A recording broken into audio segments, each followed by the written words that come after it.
Hello guys, तो मैं और कपिल भाई कस्टम खेल रहे हैं।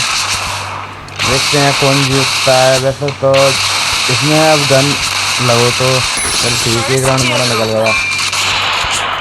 कपिल भाई बहुत अच्छा प्लेयर है। देखते हैं कौन जीतता है। बंटे भाई आज क्या बंटे पड़ा है।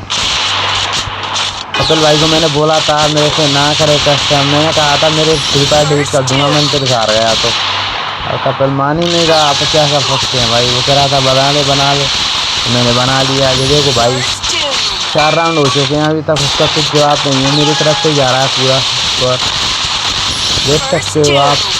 तो भाई इसी बात पर लाइक कीजिए। आपके भाई के 5 राउंड हो चुके हैं, नहरी ने एक भी राउंड नहीं किया अभी तक। उसके पास ये वीडियो भी जाइए, शेयर की जाइए इसके लिए।